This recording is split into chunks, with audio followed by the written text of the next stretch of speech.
In this tutorial we'll be creating this 3D cube fully in After Effects without any plugins, and it's actually quite easy to do so. So let's get into it. Alright, so let's start off by creating composition. I'm gonna go with 1080p. And we're gonna make another one and make it square. So I'm gonna do 800 by 800. You can do whatever you want, but I'm just gonna go with this. I'm gonna create a solid here. I'm gonna make it white. And we're gonna apply the effect called card wipe right there. Okay, so first thing you wanna do is the back layer. You're gonna set it to none in this case. And we're gonna set the transition at 100. Starting at 0, we're gonna set a keyframe all the way to 2 seconds, let's say.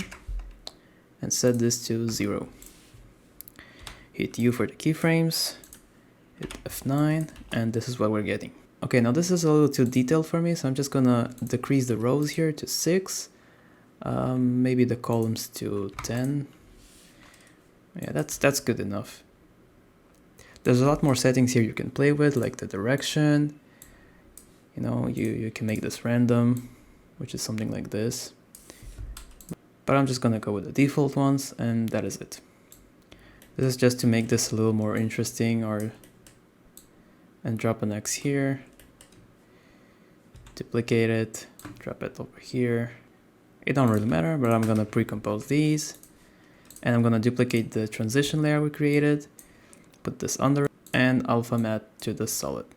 So basically it appears only once the transition is there, like so. This doesn't really matter, I'm just adding this for the sake of the tutorial. Okay, now here comes the annoying part, which you're gonna have to be using math, and I failed math myself, so suffer with me. I'm gonna drop the composition we created. For now, I'm gonna disable the card wipe we made, so it's just a white solid. I'm gonna hide this as well. We're gonna create a camera. This is fine. Yes. And we're gonna name that box. Make it 3D as well. And I'm just gonna move around with the camera here so it's easier for me to see. Like so. We'll be resetting it later. Now what you wanna do is go into the position of this box, and we made the composition 800 by 800, so we need to think half of it. So we're gonna start off with moving the Z here to 400. We're gonna duplicate this and do -400 on the other one. Okay, so here we're just going to be creating a cube and make sure everything is aligned together and the distance is even between them. This is why I went for 800, so it's easier to work with.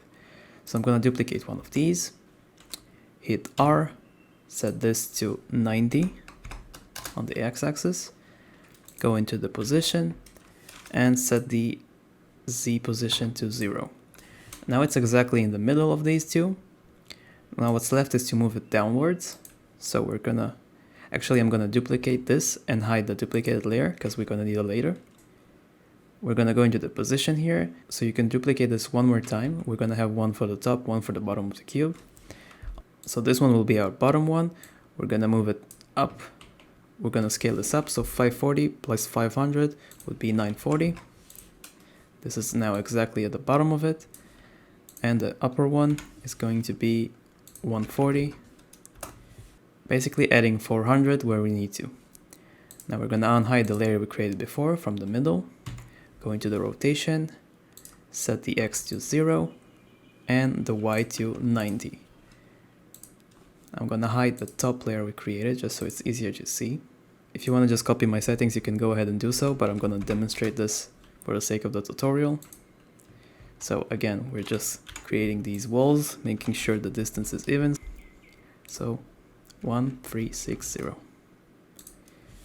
Unhide this, and basically we got the cube. Now if you want to go, you can name this, so you have like back, top, bottom, whatever. Now there's one more thing to do here, and is creating a null object. So I'm going to create a null object, make it 3D, and it should appear in the middle of it. If not, you can sort of calculate where it's supposed to be in between these two, but if you follow what I did, it should be okay.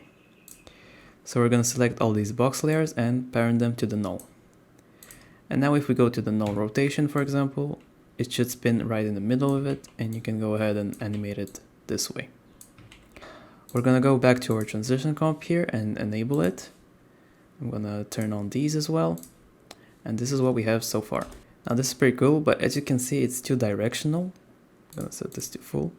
So what we can do right now is take this layer, for example, and rotate it on the Z-axis 180 degrees. So it's just a little more interesting with the directions of it. Same for the bottom one. I'm gonna go here. I'm gonna go -90. It just creates a more interesting look. Now you can go ahead and animate it the way you want to. So I'm gonna delete the camera we had because we moved it around. I'm gonna create a new one right there. And now it's pretty much in the middle. I'm gonna take the null object, move it backwards just a bit. All right, so I'm gonna be animating these rotation keys here. So we're gonna start off with the orientation. This is what I like to do so it doesn't get too messed up. I'm gonna set a keyframe at about 2 seconds. And I'm gonna spin it on the Y and X here, like so. Move this to the first frame, F9, and make it appear quicker, like so. So basically this is what we get. So really just play around with these keyframes until you get the desired look and animation. And I'm gonna set these keyframes here and make sort of a continuous animation for it. Like so. Now what's left to do to make it a little bit more interesting? We're gonna add the light here. So I'm gonna go light. I'm gonna go with a point light. You can go with whatever. And we already see the 3D kind of effect here. I'm gonna move this backwards. And this is basically really depending on you, how you wanna design this. So let's say something like so. Move this closer. Make another one actually. Put it over here. Lower and behind. Make one more. Move it at the bottom here. So here it's getting a little too bright. I'm gonna decrease this like 50. Okay. So let's preview what we got. Now there's obviously a lot of things you can do with this in terms of the transition of how it comes in. You can add different layers, different textures to make this more interesting and fitting to your scene. Now I'm just gonna be adding a background here. So let's do something grayish like so. Drop this at the bottom. And if you want to make this a little more interesting, you can copy all of these we have. Control D to duplicate them, pre-compose them. So we have just the cube appearing. Now we're gonna scale this down just a bit, move this down low. Just do something like this. Add a fill effect, make this black.